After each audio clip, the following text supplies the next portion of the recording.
Yeah. Is it episode 2? Episode 2. That's episode bad. 2 on engineered muscle, yeah? Yeah, episode 2. We're back, finally. Just want to say a disclaimer. Anything that we say on this podcast is purely for educational purposes, yeah? Everything is false. It's purely fictional, and nothing on here should be repeated. No one here is a doctor except for Hilly. So if you want to listen to anyone, listen to him.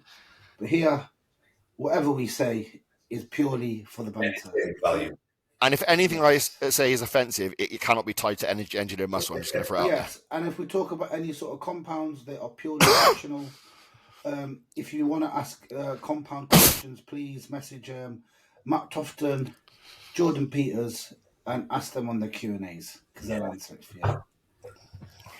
Yeah, so the Methalyne Blue, I started with 20 mg. That's just because that RP Peptides sent me. I tell you, you've been using it, who rated it. I mean, a few people have been using it.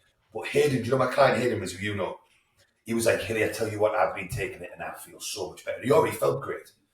So RP Peptides sent me 20 mg ones. And I noticed... Have we just lost Hilly right at the start? He's back. He's back. What happened? Can you say that again? Right. So I'd started with 20 mg ones, and I noticed my energy was better, my brain focus was better, like I just felt better during the day. But I don't feel that continued over time, so I must have been taking them at least 5 times a week now for maybe 5 or 6 weeks. And then Pro Pharma have just sent me 10 mg ones, but I'm never getting the benefit. I don't rate the Methalyne Blue. I tried it like 8 months ago, and I thought this is a shit. I'll rather just stick to using a bit of Pitbull Pure in the morning if I want to fucking a little bit of drive. I don't think it's that good. It's a new in thing at the moment, though, isn't it, man? It's fucking... It's everywhere, isn't it? Peptides. I was impressed. I dropped my modafinil to use it initially. I really was. I messaged Hayden. I was like, you're right, because Hayden was saying he felt great on it. I was like, I'm impressed. But that just... As I was saying, like CBD, when I first started CBD, years ago, it helped with my sleep. It relaxed me a bit. It seems to wear off. Whereas something like modafinil, I've been using modafinil 3 to 5 times a week for about 7 years now. 6 years. And modafinil works with the same dose every time you take it without fail. I take 100 mg, half a 200 mg tablet, and my workload drastically increases. Yeah, the is, man. I've not used any modafinil yet for like 6 months now. And what did I use the other day, man? I used something, and Dee said to me, she goes, are you using modafinil again? And she looked at me like, again. And I was like, no. One of the manufacturers sent me over a supplement, yeah? To trial. It's fucking sick. It's a different level of blend. It's not even my product. And I felt like I was on the modafinil again. I had to stop using it. I just don't like the stuff that I get dependent on. Like, I was like that with mods. I just don't like it. Especially with my fucking personality, how addicted I get to shit. Like for me, when I was using mods, it was like twice a week, 3 times a week, and then before you know it, I'm using it on a fucking weekend for absolutely no reason, just for a little buzz with a can of Monster in the morning. Do you know what I mean? Yeah. When he told me to use mods originally, I asked Hilly. I goes, "You use these?" He goes, "Yeah." I goes, "I want to try 50 mg. Fucking, I was like, "That is a fucking mega." You should have told me ages ago. 27 years ago. Which was like, can't believe you've been using these for years and you've never mentioned it to the outbreak. Yeah, I basically self-engineered on modafinil. Yeah. I've been using modafinil for a very long time, and I always use 100 mg on my busy work days, and I always have done. When I was with the NHS, when I was here, and I tested my workload to see how much it improved. I literally did a day's work at the NHS, and then the same workload the week after with modafinil, and tracked how long work took me. And then I did the same thing with my client work. And everybody knows how well it works now. That was a while ago. But the Methalyne Blue, I did notice a very good positive effect. I was impressed. It just seemed to taper off a little bit. Die off. I find that the Motzi is quite good for that morning sort of focus, sort of like hit without being like too much. I've got. That's my next thing to trial. I've just finished with the Methalyne Blue. I've said this on John's podcast, on John's forum the other day, where everybody going on about peptides. You know how crazy it is. I was like, there's no chance you just get me dropping all of those things in at once. I've got to do one thing at a time, see what it does, see how I feel on it, and then Because the other thing is, it's all well and good getting the benefit from it, but then is that something you win all the time? Can you win it all the time? Can you not? And then I was saying this to you, how expensive does your fucking bodybuilding become with all the stuff in it? Mate, this is the thing, mate. I look at people and I think, obviously, it's in again, and I won't lie. Like, the likes of Jordan, I'm his biggest fan. You guys know this, but like, it frustrates the fucking tits at me seeing them on board now, because it was only 6 months ago. It was they don't work. Steroids will do it better. Work harder. But the problem is like, I'm a nerd, right? And I like quantifiable data. Like, show me visuals and I'll buy into it. Like, there's nobody that can tell me to use a compound unless one of you boys do, that I trust, that I know, that I have the ability to articulate how something works. You know what I mean? Or if something's working for you, or if it's a good compound, bad compound, good brand, good lab, whatever. Problem is, at the moment, is you've now got a list of 15 new compounds that are flying around, and everyone looks the fucking same. Like, nobody looks indefinitely better. Like, I haven't looked at someone and gone, wow, they've done something that has really changed the way they look. If anything, it's making people lose their marbles more, like Hilly just said, because it's like, how stupid does your bodybuilding get? How expensive does it get? How big does your supplement list get? Bro, before you try to go... Bro, motherfuckers will spend £200-300 on all these peptides, and then you ask them, what are you eating? Oh yeah, I'm shooting a bit of chicken. You could have bought prawns, you could have bought a steak, you could have bought fucking... Or free cheat meals a week, train like a fucking flange. Yeah, you could have bought 7 bags of cream rice, you fucking prick. Yeah. Really, you wasted it on some fucking backwater, you cunt. It always goes back to what I constantly say, when people watching what Jordan posts without really understanding what's going on. Yes, Jordan is seeing arguably some of the benefits, all of the benefits of these, and he obviously rates them. But Jordan is also using them for a specific reason within something specific he is doing. So, and he's put this in his journal, so I can say it's not something he's obviously just told me. Jordan is pushing upwards of 20 to 24 IU of growth a day, right? So a lot of the benefit, a lot of the reasons he's wanting to use all of these peptides, the different benefits of each one he is looking at, are in line with, yes, he is trying to do a lean growth. Yes, he's trying to keep his body fat. He's trying to get bigger than ever. But he's using these drugs to manage the sides of other drugs to allow him to take more drugs. Yeah, but also people need to understand Jordan is, what is he now hitting? Two what? 290, 280, something stupid. I can't remember. No, yeah. 270, I think. 260 something. Yeah, call it 270, and he's like 5'4". So he's like £300, yeah? 5'2.5" on a good day, mate. Yeah, do you know what it is? He's been pushing the boundaries for a long time, yeah? Even when he had that small stint off doing the BJJ when he got on the Deluder Bowl, yeah? And he came back to the bodybuilding. I don't know how he did that for so long. But he went and did that, and he's come back, he's put the size back on. You've got to remember, people who've been doing this for a long time are going to have more mitochondrial damage. Fact. We've all done loads of stims, loads of pre's, loads of drugs. Loads of cocaine. Mitochondria is going to take a hit. It's going to take a hit. So for Jordan, who's using 3 or 4 grams of gear, he's trying to maximize that 3 or 4 grams of gear. He's not going to use 5. But this is the big thing for me with the whole Reta spiel. That's so my thinking. I've got 10 bottles of Reta on the way to me now. I'm gonna experiment, because I'm a right prick. Like, if I start disliking something on social media, it makes me want to not get, like, I'm stubborn. I'm like, I'm better than that. So I'm like that guy. So, but I was able to get some for pretty cheap. So I got 10 bottles on the way. But the question, when I scan through all these people, and these are people I really respect in the industry, everybody says insulin sensitivity. That's the general consensus around these things that they're now taking. Okay, when did the most anabolic substance on planet Earth get made redundant? When did insulin stop being a thing? Like, we've always used insulin, which is anabolic. These compounds, by byproduct, are almost catabolic. And when you see people say things like, and I'm not going to mention names, say things like, if you're using GH, you need to use Reta. 2 days later, someone asks a question saying, I'm on mad GH dosage. Should I use insulin? No, you won't need it. So that's not how I understand. If anything, I would favour insulin over the Reta if it's just for insulin sensitivity, in the sense of it's anabolic. It will drive glycogen into the muscle that you've trained, or it cause cellular swelling ultimately, or fullness. I think the truth of the matter is, this is the harsh reality, right? We know these are all new. These new GLP, whatever call them. They're new, yeah. GLP-1 agonists. There's not enough studies to show what they're gonna do. But we know what Lantus does in NHS proof. We know what Rapid does. We know what Traceba does. We know what this does.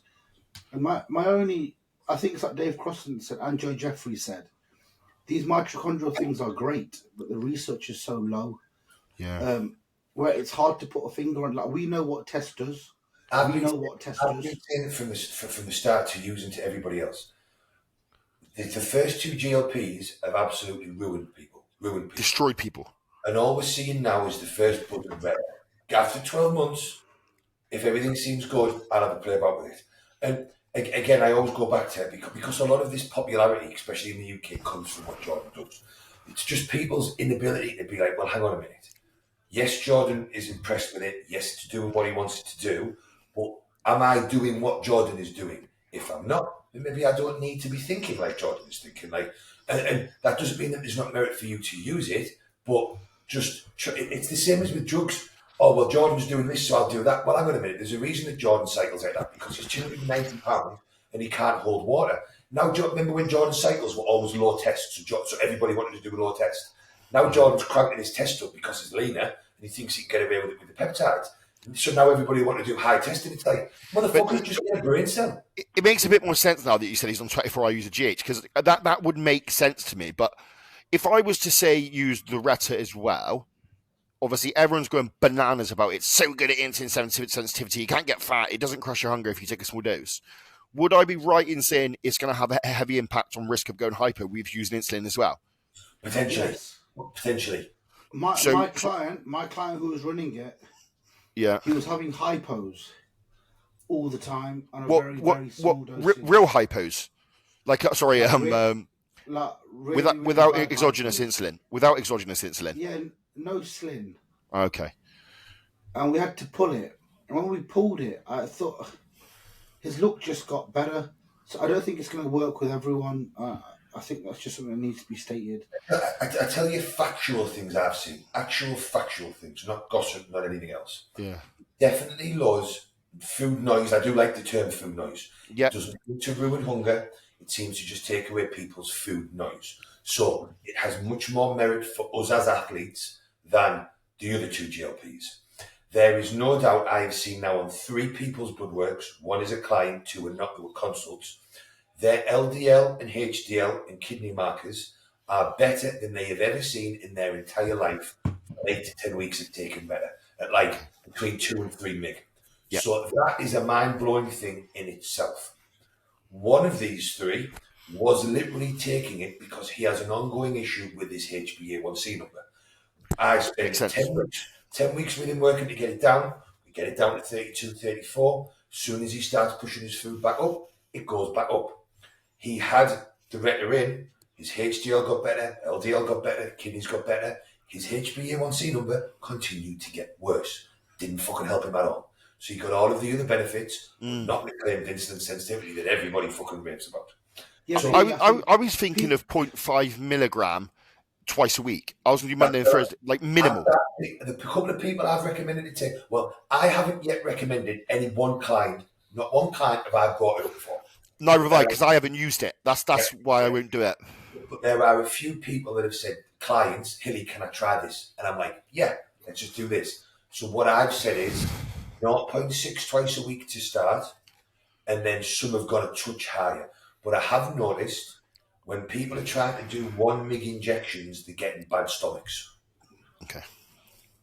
I think that the micro dose every day makes the most amount of sense. Okay, I don't mind doing that. Can it go intramuscular? I'd be putting a sub-Q, I would. Yeah, I'd be going sub-Q because there's no, yeah. But I can imagine you can do it always. Yeah. Everyone keeps saying insulin sensitivity, but people don't understand. The thing that's going to keep you insulin sensitive is going to just be staying lean. Well, I know. This is it, Riz. This is why I don't. This is why I feel like the industry is being sold a little bit. This is what I'm getting at. Is when people keep coining the phrase insulin sensitivity. As long as you're not a retard in this industry, we all know how to manage that. Now, I understand, going back to what Hilly was saying about like Jordan, you are not doing what Jordan's doing. The majority of the people get fat because they have terrible eating habits in the off season. They tone it down a gear. They're eating pizza twice a week. They're slamming 58 bagels and 2 muffins pre-workout. No, nothing is going to help save you. You can't take Reta and then fix it. But I'm in control enough to know to mimic what Jordan's doing. Does that make sense? And think if I microdose this, keep everything the same, I understand a good benchmark of how much food I can eat. Number one, I'm a fat bastard. I can eat a lot of food. Is it going to limit my appetite in any way, shape, or form? Is it going to stop me being able to eat? Is it going to mess with my digestion when I have a bomb-proof digestion? And secondly, is it actually going to keep me leaner? I'll take photos or whatever and run 10 weeks and just prove it if it works or not. And then just say to people, it is or it's not a great thing. I think a very low dosage, like way under what the fat cunts are using, I think that's going to carry a lot of merit for us lot. Yeah. But I think when you start to then push it, I think the issue's going to become, like I said before, the cream of the crop will always rise, yeah? I think when we get towards preps and the guys are suffering, that dosage is going to go up from 1.5 to 3 to 4. And then we're going to see gastric emptying, which will take a hit. We're then going to see digestion issues. And then what we're going to see is guys trying to load up for a show. I couldn't load because I was too burnt out. You're fucked. Yeah, and not just that as well. I wouldn't... sorry, Nick. Yeah, like insulin resistance, insulin sensitivity is not an issue that I come across a lot with a lot of people. I know. Unless you're pushing mad doses of growth, like Jordan is. Do you know what I mean? Nathan Styles is taking it. He's taking 10 IU GH. So I've been taking 10 IU of Baltic growth on training days for the last 5 weeks, and I'm taking 5 IU on training days, on rest days. I wasn't taking any insulin at all. I did my fasted blood glucose this morning, and I did it 4 weeks ago. 4 weeks ago, it was 4.3. I put 10 IU Lanticin on training days 2 weeks ago. This morning, it is 4.1. There's been no impact on my insulin sensitivity at all. I'm going out once a week with Sarah, having a couple of wines, having a couple of Jaeger bombs, having a pizza. Hey, Riz, did you see his Instagram the other day? The motherfucker was eating pizza, not sea bass. Yeah. He's a changed man. He's changed, man. I left him. I broke his heart. He's changed. He's changed. He's trying to get me back. Riz, come back. The amount of messages I'm getting from people on Instagram, from clients, should I take Reta? Should I take Reta? And it's like, it's the same with anything else. The drug has a mechanism. It does certain things. If you need it, if there's merit for it, it potentially may be worth doing. Hilly, I just think it's hard to tell someone to take something when everything's not in track. Right now, not to be a dick, everything I do is on track. Everything I do is literally recorded every day, yeah? Including the amount of times I shit, yeah? And my blood glucose has been monitored for the past 16 weeks. And my blood glucose always on wake is always 5.5, yeah? Whether I take 20 IUs of GH or I take 4. He knows that it's always been like that. So we're going to use the Reta because Q wants to try it. And I went straight to him, bro, I'm not using that. I goes, I don't want anything to cancel my food noise. I actually want the food noise. Yeah. I want the food noise to be there because I want to eat. And I when I'm eating, bro, it's like I'm on crack. But I quite enjoy that. And he goes, we try a really small dosage. So let's see when I bring it in at 0.15 daily or even 0.1 to see if that brings down my fasted BG. Yeah. Because I'm running 10 IUs of GH. Maybe I'll do that. Maybe I'll go 0.1 daily, which would be 0.7 milligram a week. 0.1 daily, and I honestly think if we can utilize the least amount of drug to get the benefit, that's when we know something works. I'd never use it in a diet phase. To me, like if anything, like I've always said this to you boys when these first started coming out and people were talking about it, I get it in the off season, I get it in the rebound, I understand.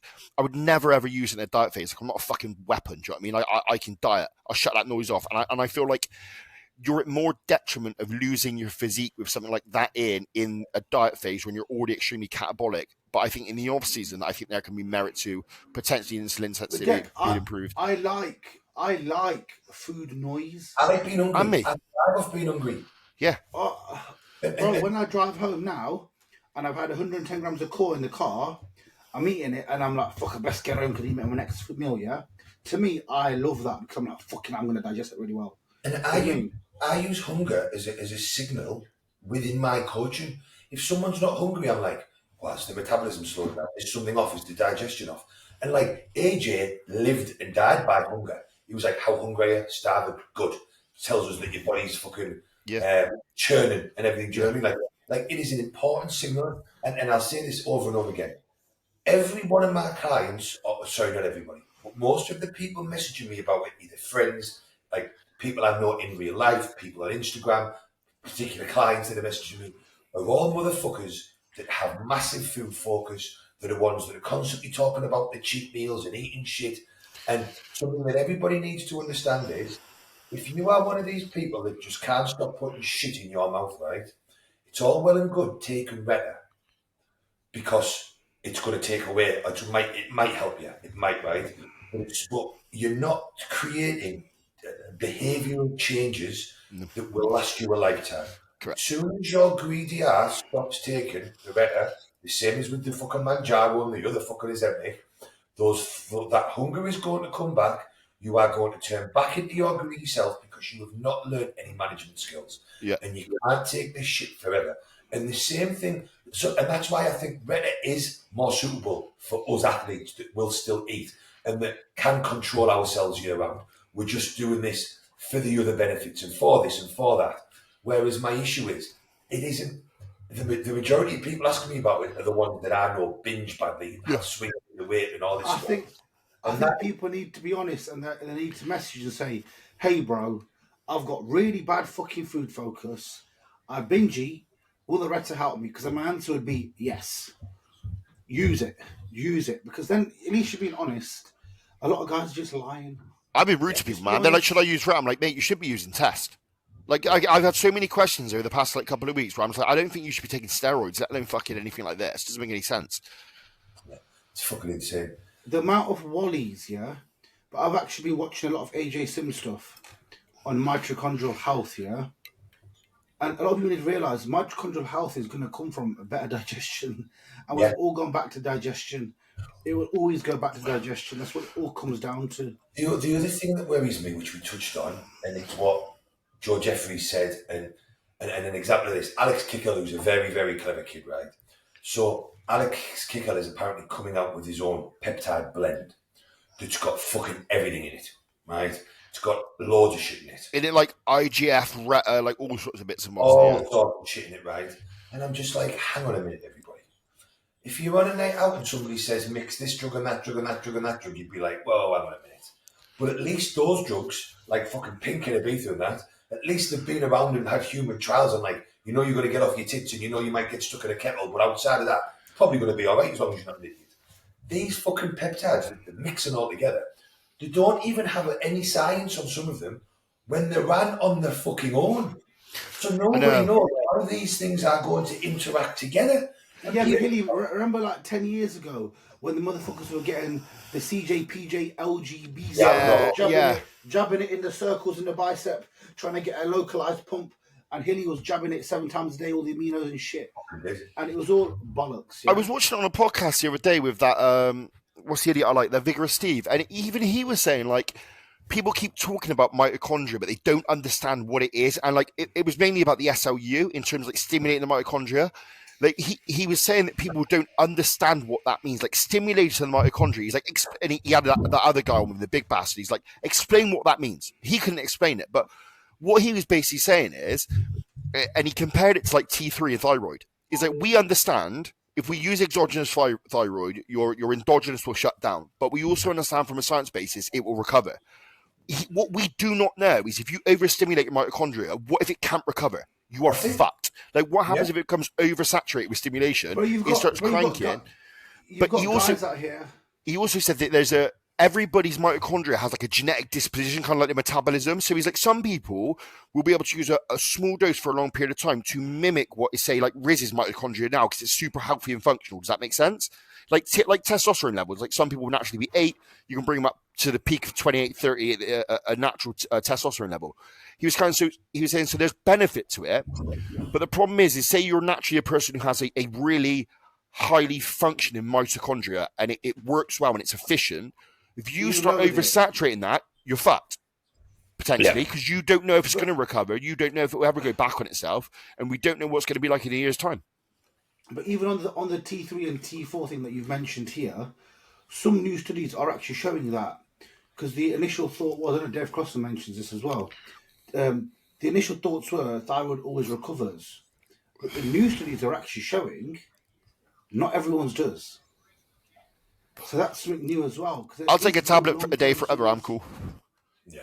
No, but I think a lot of these things are going to cause long-term damage. But I think we should get some questions. That's my worry on it. I was going to say that we should touch on all the peptide thing first anyway, because a lot of the questions I got, not surprisingly, were about fucking Reta and fucking Jordan is like the fucking. It is so mental how much power, influence. The bodybuilder is the Jesus of bodybuilding. It's the influence that man can have in just send. We should one day, because Hilly's friends with him, is get him to like play like an April Fool's trick on people, and be like, I know I'm drinking my own piss or something, and now I put on 10 pounds. But the only way it works is if you video yourself doing it and see how many people do it on Instagram. Yeah, loads of people would. Yeah. Yeah, no, exactly. Right. So I've got some decent ones. Quick fire ones. Yeah, I've got some as well, so we'll just quick fire. Fat intakes for natties in the off season. I don't have a difference between natties or assisted, but for men, I'll keep it between 60 and 70. For women, around 80 and 90. Go on, Hilly. I'm always calm down now. I'm always between 50 and 60 meat, and then I'll build them up based on response and calories. From my understanding and from what I find, as long as you're getting 50 or 60 grams of fat per day from good sources, mainly high in omega and whatnot, I'm quite comfortable that that's enough for your hormonal function. Then the rest for me becomes individual of, well, okay, is your testosterone levels low? Are you a male or female? Does maybe is the merit then to drive them up to see if it increases your testosterone levels, which I've seen it does. Are you a bodybuilder and you struggle on a lot of carbs? Do you need more fats? Do fats slow your digestion down so you need less? After that 50 or 60, it becomes individual to the person. But for me, I'm pretty comfortable as long as everybody. If I'm doing a base plan, usually everybody's between 50, 60. If it's a bigger guy, 70, 80. Yeah. See, I've always kept all my guys lower than that. Every single one. Well, I moved myself to lower Riz about a year ago now. Like mine's around 45, 50, and I feel better for it. I don't have digestive issues in any way, shape, or form, but I just feel like my body is more efficient with the carbohydrates with lower fats. And I know it's not a massive amount when I normally run around 80, but kind of like half in it, I think it's made a massive difference. And I think removing it from my pre-workout as well has made a big difference to my performance. Like my body pisses through the carbs really quickly, but I'm also ready to eat post-workout, I have to have the fats in the pre or I can't train. What? Because your body's... Well, you're super lean, though. That would make sense, though. With the position you're in, that would make sense. When I was about 5-6 weeks ago and my fats were in the pre, I could literally eat the pre, sit for 10 minutes and go to the gym. Yeah. And the fats in there, they just help me. When you go to the gym and you're doing your first set and you're already hungry, that's what would happen to me. I don't like that feeling. Yeah. I want to have a little bit of satiety. Satiation, yeah. I'm 70% in the session. I'm like, I'm getting a bit upset now. Only fats I tend to add is if I'm having cream of rice or ESM rice pudding or something, simply because of the way my body is. If I eat that shit even now when I'm on phone, just killing you with hypo. More than 45 minutes. I did it the other week. I forgot to put the dark chocolate or nut butter in my cream of rice, and 45-60 minutes hypo. Do you know what's happening to me right now, Hilly? It's been happening to me recently a lot. So my cream of rice is at 110 pre, yeah? I'll eat it at the unit in the car with the aim of driving straight home, right? If I get that water to carb ratio a little bit higher than I'm supposed to, yeah? But I'm in the car. Hypo. No, I'm not hypo. I'm fucking falling asleep. I'm like, what the fuck? And at a came home and I was like, I didn't even say hi to D, put my hood up, and I went on the sofa and I went, I knocked clean out. I was, because it's just, because I'm putting so much water in it sometimes. Yeah, I can make it a bit more stodgy. But this guy's also said, in the off season, just to plug it in, if you're in the off season and you push your fat up really high, it will slow gastric transit down, especially if the fats are high in fibres as well, like almond butters and all that. I think so you had a good range. Fats for me are like the last grenade. You know what I mean? They are my carbs are stupid high. I potentially even pull my protein down a touch. And then if I just get calories in, I'll potentially get... And I really like grass-fed butter and things like that for that with my rice, extra eggs or whatever. Like that's how I'll do it. But that's a different conversation. That's like... that's an edge case. That's the extreme, you know? Yeah. But Deck, my protein has been the lowest it ever has been in years. Well, that's because you're fucking with Cuba, you big gay. And no, but I just obviously, but honestly, the way that I put food down, I was trying to explain to him, like, bro, normally I struggle eating 4,000. Like, I struggle, yeah. I goes, bro, for 3,600 or whatever I'm on, I eat that like it's air. But Riz, you can't compare anything you're doing now to how it's been in the past, because you've never eaten this clean and you've never stayed this lean. So it's everything's completely different for you. Like you'd be able to biscuit your fucking high days in prep, never mind off season. Like we mean you were talking about this, you'd always be having a big ass free meal on a Saturday or a Sunday. Every week. So that would be biscuits, ice cream, this, that. So Biscuits. that would be impacting your digestion Monday, Monday, Tuesday, Wednesday anyway. Whereas now, like your body is just living in prep, which is why it's so efficient. So although everything is better now, it's very, in my opinion, it would be very hard for you to be like, I know this is better than ever before. Yeah. True. But yes, it might be that your protein's low, but it might be that you're not grabbing biscuits every fucking No, night. it's not low. It's lower. Right. Same guys also asked me. Well, they just seen Kai's fucking paw just hung off. His head's so big. He got a slab of head. Just seen his little fucking hand just reach up and. He's also asked here, I think it was Arga Lifts, keeping rest day carbs super low in the off season a good approach. I 100% would completely disagree. This kid, I feel like this kid, again, like these questions are all over the place. Like, what are you talking about? You're saying you have to dry fats up in the off season. Is this Argo, Riz? Indicating that your food is really high, so you need to add higher fats. Cool, but then you're saying you're dry.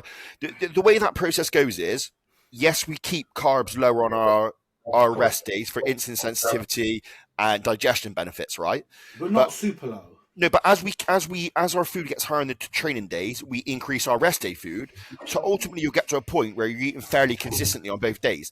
After that fact, you would then add your fats. Does that make sense? It's not. This is not like it's like a cyclical thing. No, he's asked it as a separate question. Keeping rest day carbs super low in the off season is an approach. I would just say they lower than your training day. Yes, but realistically for most people. I'm a big fan of this. There's a lot of clients. I would keep both days the motherfucking same. And the only difference is pre, intra, and post. And if you do that right, you can easily pull off 100 gram of carb for your rest day. Argon is a very, very hard worker, but he's also very, not confused, but battered about by what everybody else is doing. Which is fine. So he was like, well, Jordan and Cooper do this. But Jordan and Cooper are assisted. You're not assisted. So... well, I can't do any more than this working sets. What do you think about Reese, such and such? Because he only does partial movements. The kid also takes loads of gear and has the biggest back on the fucking planet. What he's doing isn't necessarily got fuck all to do with you because you're very young, you're a third of his size, and you don't take drugs. So it's stuck in like a lot of younger people in these days. That makes me old saying younger people, doesn't it? Whereas there's that much information on Instagram. It's very on social media. It's very confusing between what's going backwards and forwards. You will struggle to find, this is the easiest way to answer it, you will struggle to find anybody that is huge or has an impressive, what he will find is impressive amount of muscle that has ever gone super low fucking carbs on rest days. Unless it might have been, you might find someone like Jordan that for a particular period of time, to manage his insulin sensitivity, because he was taking loads of growth, might have been doing it, but he won't have been, I fucking guarantee it. So my point is just, you may have seen one person do it specifically for a specific reason. I know there's quite a well-known coach in America likes to do it. Phil Vince likes to do yes, that's that lower carbs. Yeah, but again, nobody is doing super low carbs. Phil Viz is also bulked on insulin with every fucking meal, every day of the fucking week, done 20 IUGH a day and all sorts of shit. So it just comes back to this. What is 95% of the big jack guys doing? The big jack guys are eating carbs with every meal, every fucking day, all year round. Yeah, and I don't know how big you are or how young you are, but if you're a young lad, these are not the nuances you need to be worrying about. Just eat your fucking food. Get big. Right, next one. For us, I'll answer this really quickly. It's really, I get the same one every day. For a cycle of 300 testy, 400 masty, and EQ in the coming weeks, what dose cardiac and hepatic should I recommend? I think I've realised in the last 4 to 5 weeks, people buy health subs with absolutely no clue what they're buying. If something says, if literally there's brands out there who don't want the smoke, yeah, do not want the smoke. They will say to people, "Oh, ours is the same Riz's." It's not. It's completely different. He's asked here, would cardiac and hepatic cover that? Cardiac and hepatic is the equivalent of taking other brands' product 4 times. Yeah, it will cover 90% of people for their basic general. I would say 99% of what we know from each scale should mirror the same dosage, which is what is said on the back of the pack. What I'm trying to say here is, yeah, look, I am an engineer. I'm going to obviously say buy my shit, but I'm also not a cock. I'm not a wanker and keep posting shit, buy this, yeah. The bloods on it are mega because everything dosed is mega, yeah? Yeah. All the engineered athletes use 1 serving because 1 serving is equivalent to other brands' 4 servings, yeah? Because it's actually made to help you, yeah? But I want to say something as well out here, yeah? A lot of people are saying, should I use this? Should I use that? Should I use Strong? Should I use JP? Should I use engineered? Whatever, yeah? You should stop using supplements to match your cycle. Supplements should match your bloods. Yes. And I'm saying that, and I own the fucking brand, because I'm honest, yeah? Hilly could be using a gram, and his ALT might be fine. I might use a gram, and my ALT might be fucked. So now Hilly can use half a gram of hepatic, half a serving, and I have to use a full serving. That's what I'm saying. Make your supplements match your blood work. But Yeah. if you want to be safe, Understand the reason that you're taking the supplement for in the first place. That's what I'm trying to say, yeah? Yeah, I have some clients that are like, this new supplement, how can I take this? Is this new supplement, how can I take that? And I'm like, well, let's get your bloods done and see if you need them. Like, I'm not about just pushing every new supplement and everything on everybody. It's the same as people's lack of understanding with drugs. Should I take test and EQ? Should I take this? Should I take that? Well, what does the drug do? What does your body respond? Do you need it? There is a reason why we do everything. There's a reason why we eat meals. There's a reason why we eat certain foods that are specific to us. It is the same with supplements. So just, yes, there is a base that you should take, but also, like we said, and me and Riz know this from years and years of experience. We've ran the same cycles out of the same bottles. My LT will be perfect while I'm in a meeting with the lads, and Riz's will be through the roof. So Riz has always needed to take more liver support than I do. And that's just, so therefore we have to do different things and we have to take different amounts because our bodies we're not the same fucking person. The engineered range has basically been made I'm going to say it straight up, yeah, for guys who are taking the fucking piss, yeah? Yeah. So it will cover 99% of people. And you buy 2 products, you take 24 caps a day off a combined dose, split 6, and you'll be sound. Yep. I've got a question here, so where is it? Clen versus SLU. What's your thoughts? I wish people would stop with this comparison. I don't This is all Nick Walker's fault. Exactly, Hilly. They are 2 completely different pathways. One focused on mitochondrial efficiency. The other one is literally a beta 2 agonist. Like they're not comparable. They're not the same thing. It's just Nick Walker said, SLU is better than Clen. Number one, SLU you can use off season. Clen you probably wouldn't. There might be a small thing. You're comparing cocaine and weed, man. Yeah. For me, it goes back to what we all say. Look at the drugs and what they're doing. And the way my mind works here, and it's the same way I start people with clenbuterol Monday, Wednesday, Friday, a bit further out. Get the most out of all of the drugs. So clenbuterol, we know, may well affect your sleep. It's got a stimulant sort of effect. So we know it comes with a negative. At the moment, we don't really see any negatives from SLU. So my mindset would be, there doesn't need to be averse. Look at it like anything else. Well, we know there's no negative impact from SLU, and it has positive effects on your fucking health, potentially for mitochondrial health. So let's get the SLU in. As soon as you start dieting, put that fucking player in motion. See the response that you get. Maybe drive the dose up a little bit. Then when you need the clenbuterol to come in, because you need that mechanism of action to speed up fat loss, then you bring the clen in at a lower dose. Do you find you can get away with less clen than normal? Some people are finding that they did not need as much clenbuterol during prep because the SLU was doing so much of the fat burning. So it isn't a one versus another, it's just another tool to use in your toolbox that may mean you've got to use a little bit less of the other two. So one is not better. If someone said which one's best, for me there is no argument. Clenbuterol, in my experience so far, is better at fat loss. But clenbuterol doesn't have any health benefits. So I would rather put SLU in first. And it has health detriment as well. Yeah. There is risk of increased heart rate, heart disease. Like there is increase, but just for the young audience here, just to clarify, because there's loads of shit flying around at the moment.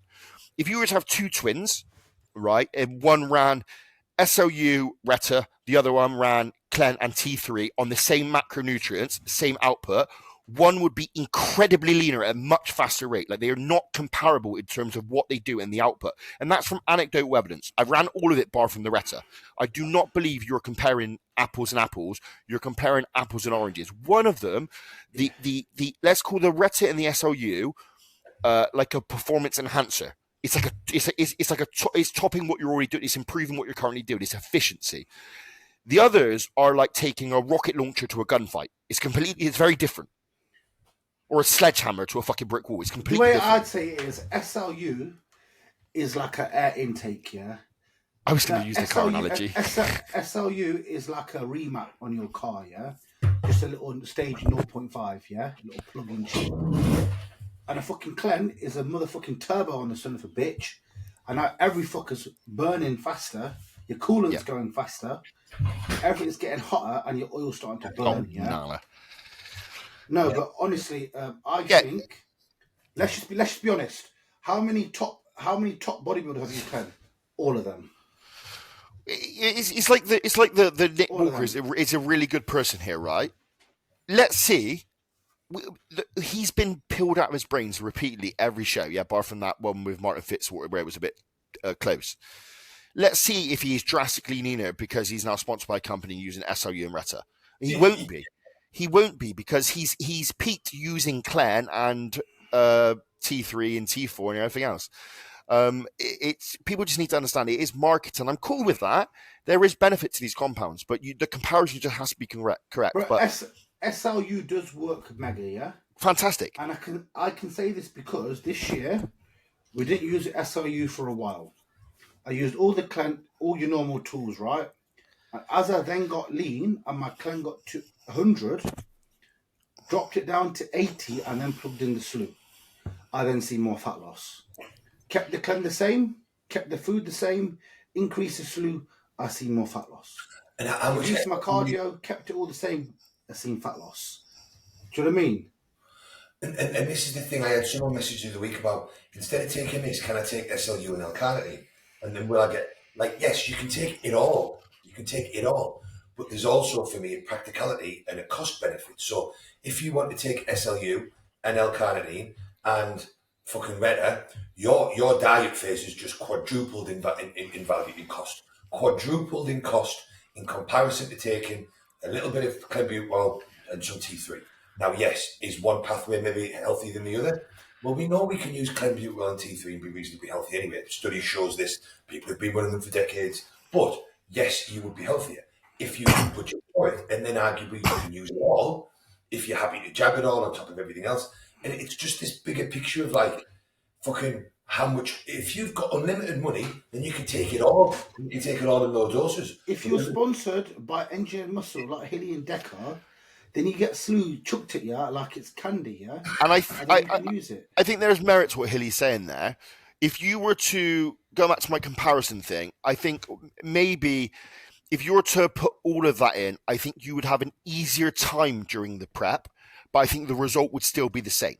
Like, yes. Obviously, I am the biggest advocate, and Riz knows this, of SLU from day one, primarily the injectable over the oral version. For me, going back to what Hilly said about food noise, it just stops it for me in totality. Like, it's weird. I haven't had any reports of the same thing, but for me, it doesn't kill my hunger. I just I get hungry still, but it's like the food noise, the cravings, or if I have a cheat meal, I'll like eat like 3/4, I'm done, I'm happy. Whereas before, I'm eating that, biscuits, bag of Haribo, and that sort of stuff. Does that make sense? But it's a really good combo, and I really like it. I also think pre-workout, it gives you fantastic pumps. It really does.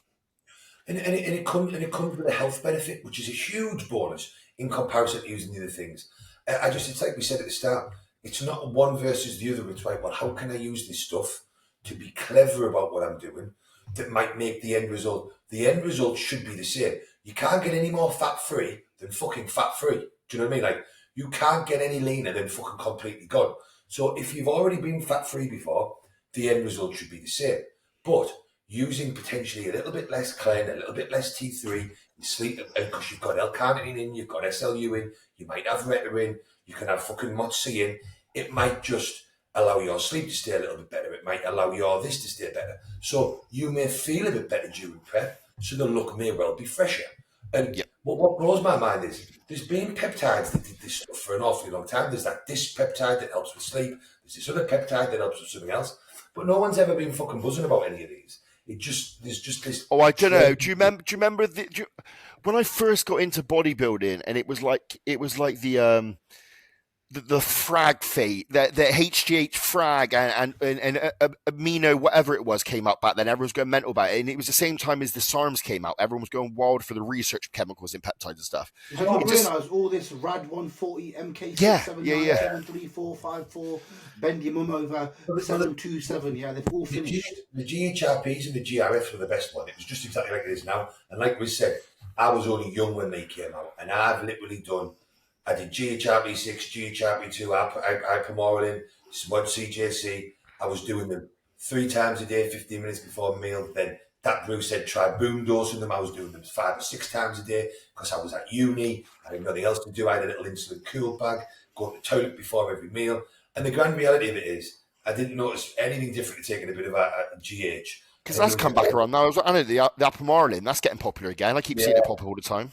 And from my understanding with that, from where I read it, that can almost create a GH bleed during the night, which is terrible for insulin sensitivity. But again, you can get away with doing that, and you can get away with a massive dose of GH, and you can get away with everything else if you're taking Reta and if you're taking something else. And and Jordan had said there's no need for insulin because you're taking the Reta and something else. But now if you read his journal, now he's using something like this. I know because I sent him it. He put that in his journal, so I can say that. And Jordan is just a constant evolution to get the most out of his progress and the most out of his physique. And he has the ability to track it all and do everything all day. And this influences other people, which is great. There's just the thing that people miss is, well, hang on a minute, because Jordan explains the rhyme and reason why he's doing everything. It's the beauty of it. In his journal, you can read the reason why, the explanations, but people just seem to miss it, which is what we always say, isn't it? People Jordan's doing a science experiment. And he's saying, right, I'm going to use X, Y, and Z because hypothetically I should get A, yeah? And then he says, I tried that, I never got the results, so I'm going to change this and plug in that. And as he changes his approach to match him, people then latch on. It's a big science. Bodybuilding for Jordan is a great science experiment. But he does it correctly. Like he keeps variables consistent, which anybody knows anything about science. It's the only way you can have a fair experiment. Like you have to have those variables consistent to create or quantify an output, right? Exactly. Nobody can do it like Jordan can. He has unlimited funds, limited access to drugs. A lot of these people are thinking, "Oh, I'm going to buy like 1 bottle of Reta, and that's going to make me super lean for 10 weeks whilst I grow." That's not how it's going to work, man. It doesn't work like that. Right, let's do next question. Yeah. Who you got next? You got one? I've got one here. So it's a good one as well because it runs in line with what you're saying. With Lanticin, does it make more sense to use GH during the day instead of all pre-bed?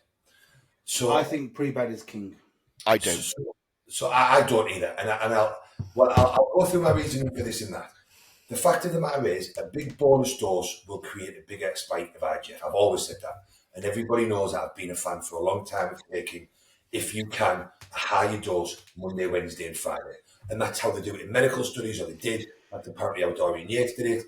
But the rhyme and reason before that is, if you can't take 10 IU a day, and your budget is limited to 2 or 3 or 4 IU a day, it would be better for growth to take a bigger IU, Monday, like a bigger dose every other day, because you're getting the bigger IGF spikes. So if you can take that all at once, you will get a bigger spike again than you will split it during the day. So I do agree that it is better to take it all at once if your goal is growing. Problem two, that is, a lot of people feel too groggy the next day, the sides are too much, they get carpal tunnel syndrome. I feel sound, you know.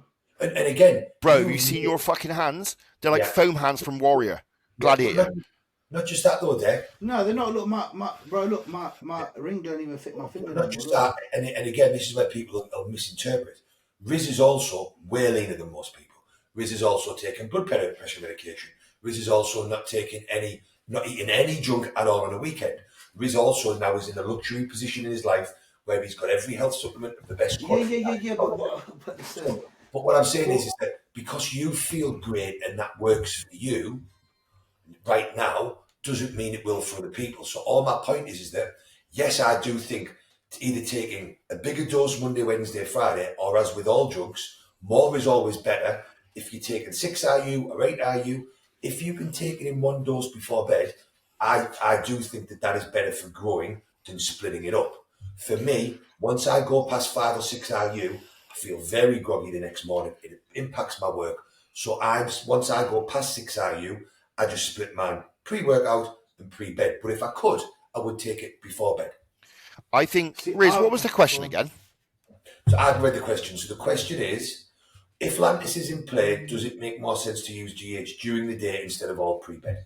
No, I think obviously we understand like the true actual half-life or active life for Lantus is actually around 8 to 12 hours, isn't it? On the literature says it's really a 12-hour. Yeah, it's not like a full analog insulin like people think it is.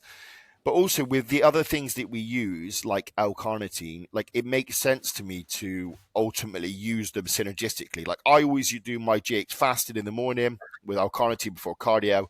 I'll do it pre-workout again with a bit of rapid slin with my L-carnitine again and the other benefits like SOU that I get from Engineered. And then I'll do it pre-bed because in my opinion, it's like you're using drugs in small sections to create an outcome. Does that make sense? And they all work synergistically very well together. And I think you lose that by this whole. I think it's a lazy approach. I'll just put it all before bed. I'm not necessarily saying I've seen like a noticeable difference in any way, shape, or form. If you compared A to B, there would be a difference in look or outcome. But I think performance does improve. My only argument is we put all the GH in pre-bed. Yeah. We're going to go to sleep. We're going to get a big spike. We obviously know that when you've got excess GH, you're going to get a glucose dump as well, right? Yeah. That's going to happen. That's why people piss at night a lot. That's why I piss. I honestly think that's why I piss every single night twice. So I'm a massive fucking spike in blood sugars, right? And I think, but it makes more sense to take it before bed because then by the time you wake up, your blood sugars are running a bit high. You then bang in the SLU. You then bang in the L-carnitine. So then you've then got that to then burn off. I just think it would. I get it. I understand it. But I think it peaks too early. The GH, like you don't have that by the time you wake. I don't think one is worse than the other. But I think anecdotally, like it just makes sense to me especially when we understand like if you're running around 6 IUs a day or something like that, you kind of want to split it in my opinion. So I would do 2. But also in the literature, how many little kids who are taking 8 to 10 IUs are using Lantus? None. But we understand with the Lantus, you get the IGF response with the growth hormone. If you're saving it all before bed, by the time the Lantus is out your system, because it's 12 hours, you're putting GH in, so you're not going to get that IGF response. Does that make sense? But if you play it throughout the day, it's all working synergistically. You have the IGF response from the Lantus as well as the GH. You're then going to have the L-carnitine effect with the SOU around training and cardio times, which ultimately could mobilize and increase fat loss. I think those periods make sense. And then you also can put a little bit before bed, as well as your natural GH. If we recover when we go to bed, and that's the time where we're going to recover and we're going to grow, surely it just makes sense to get the biggest bolus dosage at night when you're repairing. Yeah, the easiest way to answer this is that we could sit... We could all argue for before bed, and we could all argue for splitting it during the day. Yeah. There are, in my opinion, there is a good argument for both. In my personal experience, having done both several times, I do not notice a difference at all. Whether I take it all before bed, I'll wake up a bit more tired. My progress doesn't look any different. My fucking physique doesn't look any different. And I will always revert back to what everybody ends up saying. The grand scheme of things, just remember to take the shit. And if you want to be really geeky, you can manipulate how you take it, try and get some benefits. I do think that it's better taking more, as it is with all drugs, to get more IGF. If you can't afford to take more every day, taking more on training days makes sense. And I do think if you're trying to lose fat, splitting it up based on the science does make sense for the increased lipolysis during the day. But again, I think that you'd be, if you put clenbuterol in, the increased lipolysis is insignificant compared to how much more fat you'll burn with clenbuterol, and that's how significant it is for me. One thing that I want to say is, one thing that is factual, yeah? Pin your GH intramuscular, and you will get way more from your GH. I've put all my GH intramuscular for the past 16 weeks. And it has been an absolute game changer, in my opinion. But then to counteract that, because you can go backwards and forwards with this, inject it in sub-Q if you're trying to lose fat, and then the growth hormone will be lingering about, so the increase in lipolysis will be. Whereas if you try, and this is how stupidly complex you can get, to really, I don't think that it warrants the benefit that you're going to get. So, yes, if you were trying to get a bigger increase in IGF and you want it immediately, then it makes sense to do it intramuscular before training. Potentially. I'm only saying what I'm saying here because the guy who said it, when he speaks, I listen. When Dr. Scott Stevenson does a fucking PowerPoint on the motherfucker, yeah? And he pulls up all his meta-analysis and the data literally shows him intramuscular. It gives you a faster spike. No, it doesn't just give you a faster spike, it gives you double the amount of spike. But and that's what I mean, and you've got to do it where what fits what you're trying to do. Because if you're trying to lose fat, then putting it sub-Q will mean that you've got more lipolysis because it's lingering in the system for longer. What he's saying is, the same dosage of GH intramuscularly, it spikes higher. A way larger IGF increase. So in essence, your 5 IU intramuscular will give you you get 10 IUs in your stomach sub-Q, right? But this is the same bloke that also said that it's pointless taking your GH before cardio because it doesn't work that fast, when we know that's not true. But bro, when Dr. Scott talks, you have to remember this guy has coached Hilly and JP. Yeah? Oh, mate, I thought you were talking about that Irish prick. Sorry. Sorry, mate. Bro, when Dr. Dr. Bean. When Dr. Scott Stevenson talks, the most clever motherfucker. He's the cleverest man in bodybuilding. Yeah. You can't not argue. You can't. When he talks, it's like when Dante Trudel talks. They talk facts. You want to listen or not? Fuck off. He's so smart, bro. He's an old DC trainer. I truly believe whenever he talks, bro, I just say, yeah. So yeah, I think back to the question, I think the conclusion is, I don't think it really makes a fucking difference. Do what you want. Yeah. Just remember to take the fucker. Just remember to take it. That's the most important part. Someone's asked here, how has it been working with Cuba? Shit is too expensive. No, it's good. What is your go-to natural hack to correct digestion / stomach discomfort? Bro, you need to go back to your food. You need to sort your food out. I get a lot of these questions every day. Should I take BPC? Should I take this? Should I take that? Sort your food out. Oh, no. Sort your diet out. Hydration, move between meals will do the bulk of your work. The people the moving between meals is so important. Yeah, I got the same question as well. The best protocol for better digestion. The number one thing that you can do, as we said, is strip your food choices back and spend time finding out what digests well for you and what upsets your stomach. That for me is number one. Then number two, and number two is several things that all the Deck just mentioned. Move more, hydrate, a good dose of glutamine on wake, empty stomach every day for good health, making sure that you're getting a balanced stuff with your meals, and then there's lots of little things on there that you can and can't do that help. Your fibre intake, your micronutrient intake. Apple cider vinegar is a staple for me for 70% of people, but 30% of people it makes things worse. Like, there's loads of stuff that can help, but I wouldn't give out as a bog standard, and none of them will do fuck all unless you work out what is causing your issue in the first place. It doesn't matter what KCV, BCB, peptide, fucking anything.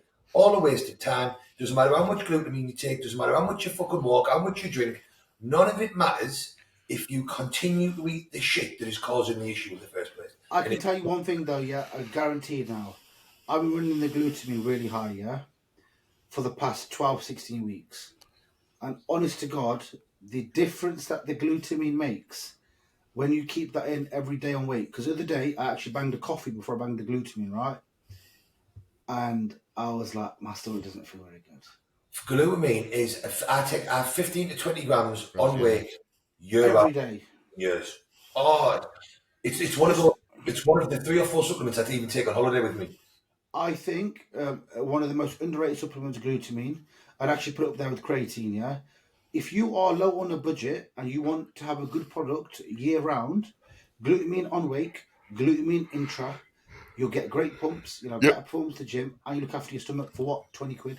I've been creatine before I've been glutamine, because for me, 100%. Because even though I know creatine will do more for performance, but we know it works and it's good for everything else.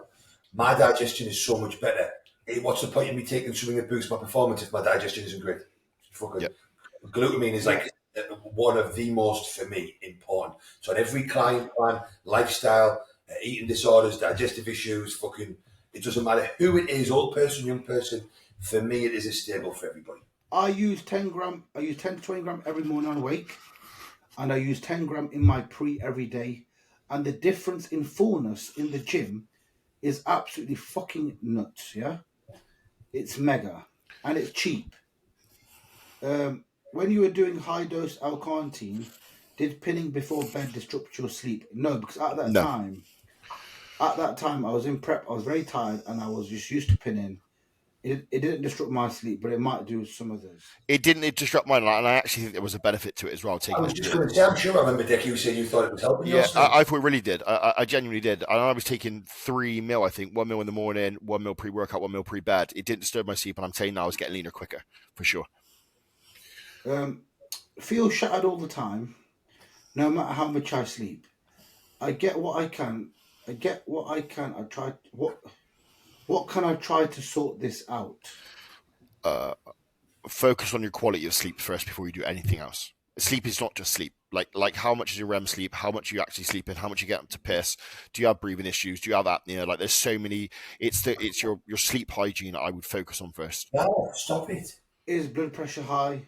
Yeah. Which then could be CPAP related if you need that. Well, that's the knock on of the shit sleep will cause the blood pressure to spike. That's what you want to get away from. Are you using high stims towards the back end of the day? Work out outside of sleep quality. Work out how much sleep is better for yourself. Sometimes for people, more is not better. If I sleep for 6-7 hours, close to 6, I feel great. If I sleep for 8 hours, I feel terrible. It does not make me feel better sleeping for more. And something that a lot of people miss with your cardio rhythm and whatnot is that the time you go to sleep and wake up can make a big difference. If I go to sleep at 11 and wake up at 4:30, 4:45, I feel great. If I go to bed at 10 and wake up between 4 and 5, I feel great. If I stay awake till midnight and wake up at 6, I don't feel great even though I'm getting the same sleep. Hilly, the other day, because we go to sleep earlier now, yeah? The other day, me and Dee went to bed at 12. And I was I was fucking pissed off. I goes, I fucking woke late. I've slept fucked up. My cardio's off. My training's off. Digestion's off. Bowel's off. That's the most important thing I've learned from working with Cubia is the sleep pattern. Your body just loves routine, doesn't it? Like if you can get into a stable routine and just keep ticking those boxes daily at the same time, your body will just get happier. Absolutely. Someone asked here, so have you lot seen Strom's new protein? I've spoke to you about it. Yeah, I've seen bits about it. Very, very, very smart, yeah? Rick obviously was talking to the detail.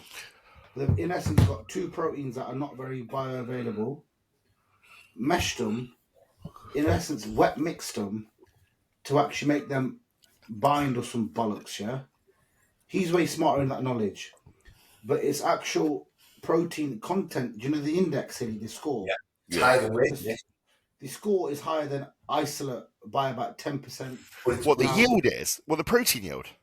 the amino acid profile Okay. is greater than everything. No, that can't. Nada, stop it. No. Sorry. If I kill this little puppy. If I catch you chewing on skirting boards again. I've tried it and it digested good for me. And I'm normally quite fucked with things like that, right? But my opinion's still going to remain the same. What was his logic reason behind it? Cost of the rules nowadays? He's done a video. It's an expensive product. Yeah. Oh, is it? It's not cheap. He's done a video on it, Dick, right? If you go on the Strong website, you'll see it. It's the vegan protein something's been done to it. And on paper, he said, the video I watched, the guy that Rick was saying, the company sent him so much science and data and all sorts. It's insane. Excuse me. Rick first actually knocked it. Rick admits, he goes, when I first seen it, I went, that's bollocks. He's had a back and forth with him for a while, and then he went, I take back what I said. Yeah, looks super impressive. It digests very well, and look, if you can't do if you can't do your normal isolate, you can't do concentrate, you can't do the B5. Maybe it's an option. It's an option, and it's high quality, but the consistency is very thin, like a proper isolate. JP's one's good as well. We do stock that because it's genuinely good. I'll give him that. Go to advice for back knee on TRT. Vitamin E, vitamin A. Do you say back knee? Yeah, go to advice for back knee on TRT. What vitamin spots? E works. Yeah, like acne. I would go Nizoral shampoo. It's a DHT it's a topical DHT inhibitor for the scalp for dandruff. But if you use it as a shower gel, it will take a lot of the excess oil out of the skin, and it's also a DHT inhibitor as well, so it will minimize spots. Head and Shoulders works very well. Yeah, it'll be a similar pathway. Nizoral is just a stronger one. It's catechizornagol, like 2% is in it, I think. My first thing would be to check your bloods and make sure that your hormones are all in line. Yeah. Prolactin, estrogen. On top of that, did you get people who get acne? None of us ever had it. Never. No. I don't get that. But have you also realised on us lot, tan always goes in really nicely? We've got good skin. Yeah. We've got more drier skin. Like my skin is generally quite dry. Yeah, I've got very, very dry skin. Very, very dry skin. Yeah, so if your skin's dry, gear will make your skin, in essence, even. If your skin's really moist and oily, it makes it too oily. Just because he's mentioned TRT as well, just an FYI to the kid, if you have recently dropped to TRT, the fluctuation or the change in the hormone levels as you come back down can cause breakouts. So it could be that. So it might be worth just sitting tight for a little bit and see if it clears up on its own. But when you're going from TRT onto blast and blast back to TRT, you'll often see things like estrogenic responses, prolactin responses. You'll see things or side effects you wouldn't normally see. Yeah.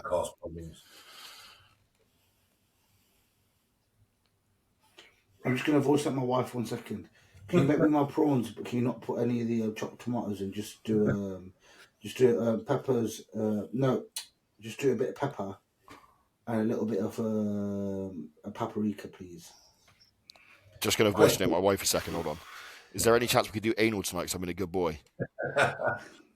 Question: when doing high volume training, do you still seek progressive overload? Yes. Yes. Of course you do. You should be seeking to progress everything all the time. Simple. Progressive overload isn't just... Wait. I'll keep it really quick. I was actually having a conversation with Dee on the way back. Dee goes, how was session? I goes, I progressed on everything, but I didn't progress on my leg extension. And she goes, why? But I did way better reps, so it's technically progress. Yeah. And not just that one, but I think what some people miss is, because I get some kind of like, I progressed on the first two exercises, but the third and fourth held. And I'm like, well, technically you've still progressed across a lot, in theory, because if you've done more work in the first 2 or 3 exercises, then you were technically going into the exercises later on a little bit more fatigued. So if you've managed to hold those, then in theory, you've managed to do more work than you did last time because you're more tired. So there's so many realms and variations of how you can progress. Better reps, the rep range, it's more volume, more this, more that. It's endless. for me, my metric is one set within the session. Does that make sense? Like, and it's normally my bigger moves. I just make sure they are progressing, and then, like Kitty said, that's that knock-on effect. I know I'm achieving progressive overload. One thing that's happening to me this year, lads, and it's very weird, yeah, and it's not annoying me, but it's getting to me, right? So normally my pull downs is where I'm strongest, right? You're not on this pull, anything over your head pull. But recently they've all stagnated, but all of my rows keep progressing. And it was almost, I was getting to the point and I was like, for fuck's sake. Because I've always been quite good at the pull downs. Are you doing it with the cuff around your elbow now, though, the fancy way, holding on that? I put the cuff around my foreskin. Nice. I think there's merit to that though, Riz. Like, and I don't want to sound like a fucking nerd here, but how the muscle fibers run of a lat, like as you're pulling down, you often see people lack one or the other. They'll see a lot of width to the lat or lack of density to the lat, depending on where they're very strong. Yeah. And how they can shorten the lat or lengthen the lat, where they pull the load from. So say if you're coming down, you've got quite a wide back. That makes sense. So you're very strong and it's now stagnating. If you're getting stronger here, I think you'll see a thicker lat when you pull back down. Well, you're already pretty lean, but I think what you're ultimately going to be doing is seeing more density in the lat because those fibers wrap round the lat as you're rowing this way.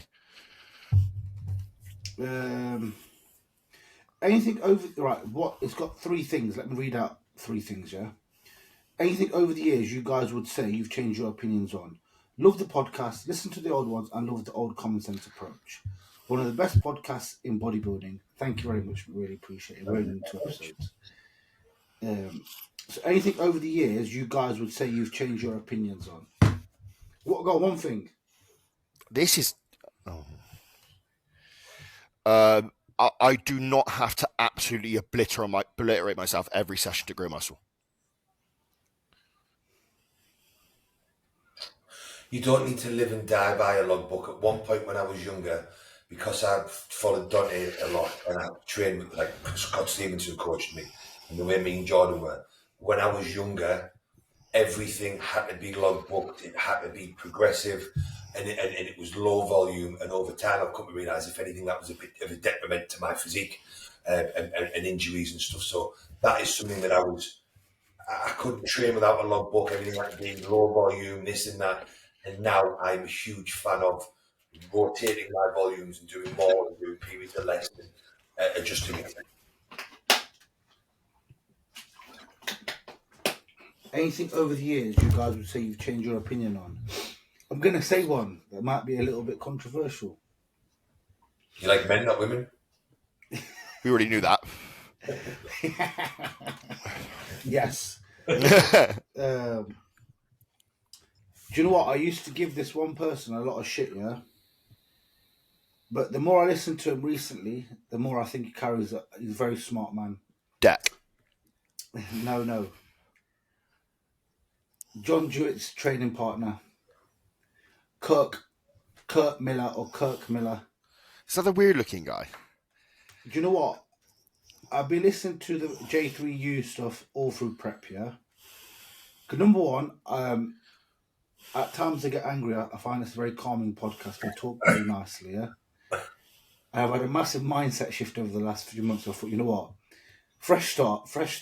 Biggest thing that changed was just turn into a wet ass. No. The one thing I have learned is, in bodybuilding, there is no absolutes. That's one thing I honestly, there is no absolutes. I think everyone carries merit. Whether you like it or not, I think some guys will try to push a certain agenda to get sales, which is fine. But I think every single pathway carries merit. And I've just learned to accept that. Miss, what time do you train now, normally? Me train now? Yeah. At 4 o'clock. So another thing that you've learned is that going to the gym at 7 or 8 or 9 o'clock at night is fucking detrimental. And it only took you 20 years of fucking bodybuilding to learn that as well. 3 meals pre, 3 meals post. Because do you know how I look at it now? Are you still eating your pre-workout 9 hours before you go gym? No, do I fuck? How many years were you training at fucking 8 or 9 o'clock at night for? 4. Longer than that. Longer than that. No, legit, I was having this discussion with someone, yeah? The reason why 3 meals pre and 3 meals post works out the best is because if you do 3 meals pre, you do 3 meals post, you go to bed, you have another 3 meals, you go to the gym on 6 meals. Do you get my logic? Yeah. That makes the most sense. I do 4 and 2. I do 3 and a Those half. Reta questions are already answered. Someone's asked one here that I want to cover: cabergoline dosing and cabergoline dosing, and how long for? That's not a drug that man would want to use ever again. No. I've never given anybody Caber. Never. Nope. I shouldn't talk an absolute share, but that compound there will make you feel like absolute shit. Death. Because what does it do? Does it block dopamine? Yeah. So it does something mad, but like I've said to you, there's a couple of my clients over the years used it because they felt they needed to, but I've never seen anybody have really a positive effect from it, and it reduces prolactin, doesn't it, and progesterone. Remember I told you to give my dad one tablet of it, he had to go for a spinal tap and shit almost fucking killed him. That's when your dad had prolactin of like 5 million. Yeah. No, I'm not even asking you how high is prolactin. It also has a negative impact on your serotonin as well. Like, it's not a nice drug in any way, shape, or form. Yeah. When I used Caber, honest to God, it destroyed muscle mass, yeah? It made me feel like shit. I almost felt depressed. I think that's the closest I felt to depressed in my life. I don't know what true depression feels like either, so I don't know. I've got one here. How are the one-size-fits-all UK safer use coaches pivoting their approaches now there's no Master and Primo? Well, it seems that loads of people are messaging me asking what ratio of Equipoise they should use. Shock horror. No, now the new trend now is EQ doesn't increase RBC. All steroids do. They all actually do. And what's mind blowing is I haven't told my coach, but I'm using Equipoise, and actually I really like it. Or I've told my coach I'm using Equipoise, and he thinks that I should keep using it because we all really like it now. Mate, it's hilarious because we are actually the Equipoise boys. Like, people, I get messages and, oh, mate, you know what's going on with Bodybuilding and EQ. Like, is this right? Like, so many questions about it. Like, yeah, it's fucking hilarious. But I think we've seen an overall pivot in coaching styles in the past 6 months. Like, that whole, it's not that we are now doing the dangerous use model. I think the gimmick of the safer use model has deteriorated over time. And I think a lot of the bigger bodybuilders have tried it. Come back. Always. Yeah. Do you know what it is? All the good coaches, number one, if your coach is a known plug, yeah, they've got the master on and they'll get you it. Yeah. If your coach is a weapon, they're the ones struggling. Number 3, yeah, when it's times like this, you know who's a good coach and who's a weapon, yeah? But also, where does Master and Primo ever outperform EQ? In what? This is like tell me a scenario, bar from prep with Master on drying you out because we know it has skin texture and change effects. I get that. But bar from prep, tell me where Master or Primo will outperform EQ in any way in terms of androgen ratios, controlling E2. It doesn't. It's not a scenario. I don't think it does. I think this shortage has just shown you how many copy and paste coaches there are out there who don't know what the fuck they're doing because they have no talking clue. about. They've got no clue about right cycles. Yeah. Like, I don't know what I do. What do you mean you can't run a gram of Master on in a 150 milligram test? Yeah. And now they're all messaging Joe Jeffrey, can we use a little bit of AI? And Joe's like, what do you think?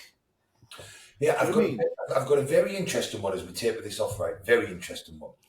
For some reason that I cannot wrap my head around, I am seeing Equipoise drive people's estrogen lower than it has done before. So, it raises estrogen. Dan Bastick, who was run Equipoise before in the same ratio of drugs, bottomed his estrogen out.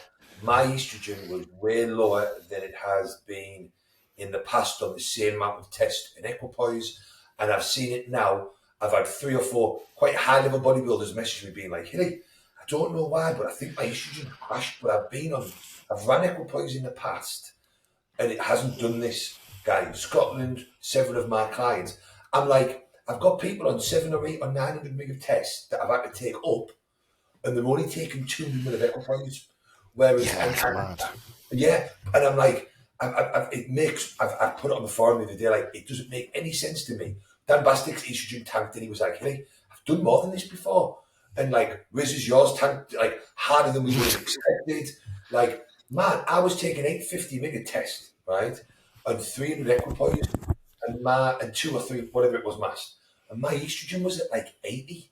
And my test I have a very, very weird feeling, yeah, that the Boldenon that we're getting right now is either that other version of Boldenon, which is that one that was about a few years ago. What's it called? Because what's the EQ that we use now? What's it called? Boldenon what? Declinate. Yeah. I remember they come out with that short ester Boldenon, Hilly. Yeah. That was really pippy. Yeah.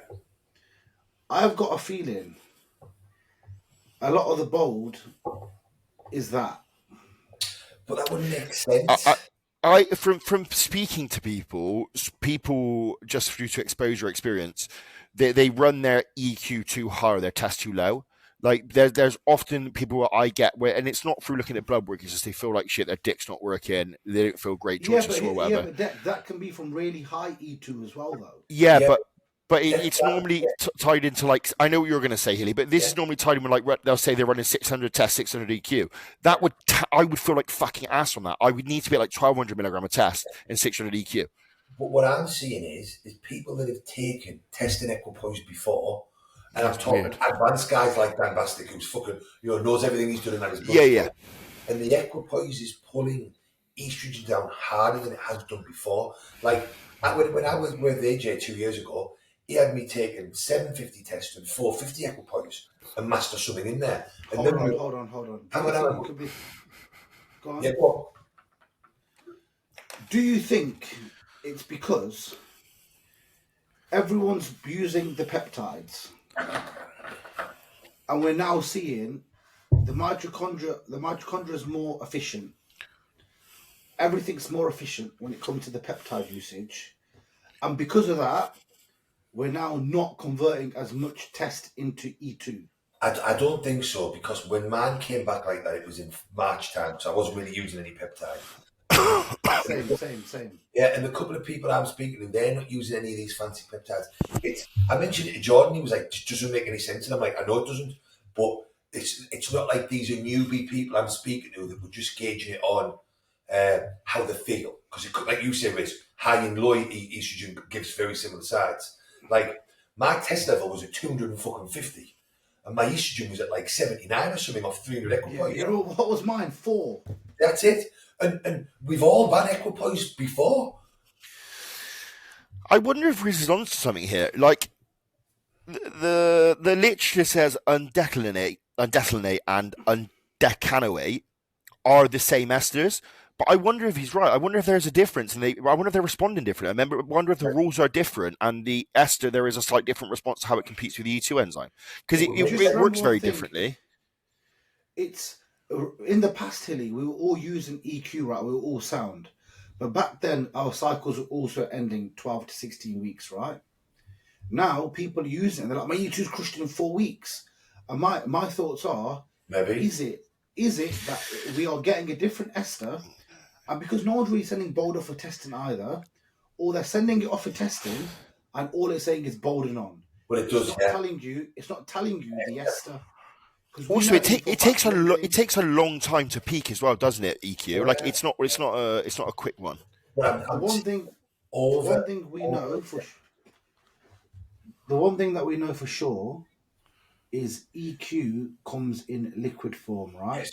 Correct. But I know a lab who sent their product off for testing, and it was supposed to be Deca, but it came back as EQ. He goes, Riz, it was powder form. I remember this. And I goes, you must have made a mistake. And so my thoughts here are, it's a bit fishy, that. But we're all using the same lab though, and we have been consistently for some time. And it's just one thing that, because I keep saying it to people, and I'm like, there's just no logical explanation. But the ester thing could be, like you said, and it's because esters do change things. Is it? I can't even say. Is it because we're cycling longer, so people are staying on it longer? It's got more time to drive estrogen down. Because These are advanced bodybuilders that have been cycling for a long period of time. Yeah, exactly. Long period of time. Do you know what I mean? It's just, I look at what I did with AJ 2-3 years ago, the test dose for this, for that, then what I'm doing now, what I saw then, what other people are doing. There just doesn't seem to be any rhyme or reason, because everybody, like literally, I'm putting people on testing Equipoise and I'm having to pull everybody's EQ down lower and up in their test, and I'm going in on the lower side. Like, Yeah. I've got nobody I don't think taking more than 300 mg of Equipoise.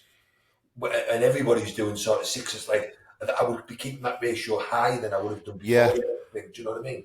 Unless, Hilly, what my common sense approach here is, back then, the EQ use was a little bit lower than it was now. Maybe. Back then, a lot of the probably EQ, a lot of the EQ was probably just Deca. And now, because they're testing everything, the labs know, the Chinese know, to make this shit proper. So now everyone's actually using proper EQ. Possible. Maybe. Yeah. Maybe. I just thought it was an interesting one. It's a good conversation. And I just thought it would be relevant because on the back of the other one, a lot of people are now taking Equipoise, and a lot of people are messaging me. I am seeing a lot of people with low estrogen sides, and it's just about tinkering your dose. 100%. Are we calling it a day, boys? Yeah, let's wrap that up. Hour and a Let me half. see if I've got any really, really good ones. Really, really fast one. Show day, what's your go-to meals on the day?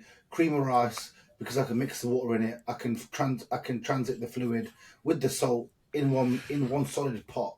Yeah. And protein's going to be minimal. Fat's going to be a little bit in there to make it carry. That's my go-to. It doesn't really sit heavy. Nut butter, jam, cream of rice, a little bit of chicken, a little bit of beef for me. It's white chicken. A lot of males now that need a decent amount of food, I'm having them literally eat cream of rice all fucking day. Yeah. It's just cream of rice, cream of rice, cream of rice, cream of rice. Just easy to prep as well. Yeah. I've had the lads. Go on. I was just going to say, did you know that Greg's is opening its first ever pub? You have to get yourself there, kid, for your anniversary. We'll finally get rid of the boozer.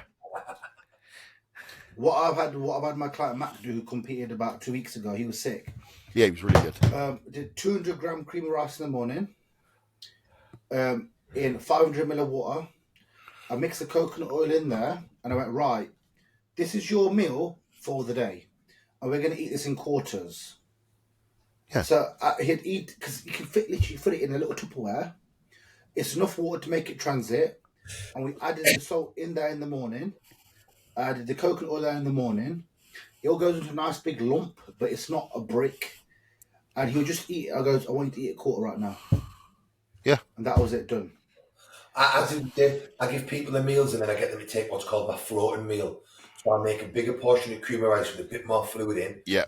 And if I want to pull out food, push food in, the same as what you just said there is, if I need to top up a meal, I can just say, listen, have half that tub of cream of rice, because I know I'm just having 50 grams in that. There's just so much flexibility with it. So much sense. Yeah. On the weekend when I was at the PCA show, and I seen Ryan's client walk in, bought the whisk and the kettle. I swear to God. Where? What? Not in the fucking. Not in backstage. Bro, in the front of the venue, it's packed, yeah? Fuck's Walking in, kettle panicking, got the cream of rice tub, got the kettle, got the whisk, electric whisk. I looked at him and I thought, bro, What are you doing? are you taking the fucking piss? Just Yeah, make 5 tubs of it, your Airbnb, you mad bastard. Fucking whopper. Where would you start learning about nutrition from scratch? Join the JP forum. Always. Join J3U. Watch YouTube, man. Scott Stevenson's Be Your Own Bodybuilding Coach book. Everybody should have a copy of that. Yeah. Everybody. That is one of, and don't buy the digital copy, buy the hard copy. Have the book. It's nice to have a book. Yeah. I have the book up there. I've got the book. Yeah. I don't think they do the book anymore, Hilly. It's Do they not? finished. I'll have to dig mine out because I've got it somewhere. That cost me £100. Yeah. That is a book worth having. Chris, I tell you what, I'll go on Amazon. Chris Aceto's nutrition. Yeah, I know. book. I've got all of those. Is Definitely. it on there? Yeah. If you go on Amazon, I've got them all, mate. Chris Aceto. There used to be. Some really, really good guys to follow as well for nutrition advice AJ Sims, Troponin Nutritional. What's his actual name, Hilly? Troponin. Fucking hell. Jason Harris. Trooping Nutrition, yeah, Chris Harris. Justin Harris, AJ You know, Sims. everything you need to know about fat loss by Chris Aceto, 1577. Championship Bodybuilders, Chris Aceto's instruction book for bodybuilding use, £100. His 2 or 3 main books are on there. What's that one there? Another Chris Aceto, Understanding Bodybuilding, Nutrition and Training. Practical, quick reference answers. Paperback. I own all of those. All of them. And I really do think it is worth having the actual book. I'm a big believer that you take in things that you read from paper more so than you do on digital copies. Maybe that's because I'm old. That's fact. I can honestly say that if you're younger and you're on a budget, listen, the JP Forum, yeah. Look, I'm not sponsored by JP. I'm not gonna say fuck all. I've been on there since 2017, yeah. What is it now? £99 for lifetime membership? Ridiculous. It's not expensive. Go on there and literally look through the logs. You have years of data on there, and it's so user friendly to search. Yeah. Or go on to T Muscle. What's Skip's forum called, Hilly? Insane Muscle. What the fuck is it called? IntenseMuscle.com. Yeah. IntenseMuscle.com. T Muscle, UK Muscle, Muscle Nation. What the fuck it's called? Yeah. You can literally find. Just do the really smart thing. Go to post. Yeah, go look at the people's meal plans. Forget the drug things. That's all bollocks, yeah? Go look at what they're eating. Go look at what Jordan's eating. And go and just think. And then go look at what everyone's eating. And on Instagram, make a list. And make a list of how many times you put down chicken and rice, cream of rice. And then you'll realise what people eat it and just copy. Yeah? Or you could go really old school and just find the biggest guy in your gym, wait till he finishes the session and say, hey, mate, can I have a word? And just ask him some questions. That's what we all did. Yeah. Right. Well, Time to eat. Guys, if anyone's got to the end of this video, yeah, I'm going to use this code. 10. Yeah. No, use them codes as well. I'll do this as a one-off. Yeah, this would be fun. Whoever's got this far to the checkout, yeah, put in the checkout. Last man standing. Last man standing. Yeah, last man standing. Yeah, God, too. Last man standing. I will keep it saucy because I'm a nice guy, yeah. We'll do last man standing. 25. I'll give you 25% engineer website. Nice. Love it. Yeah. Guys, like, comment, subscribe. If you've got any questions for engineered, message Dan Bastic, message Billy Stella. Don't annoy me or these lads, yeah. Sound. Cheers, guys.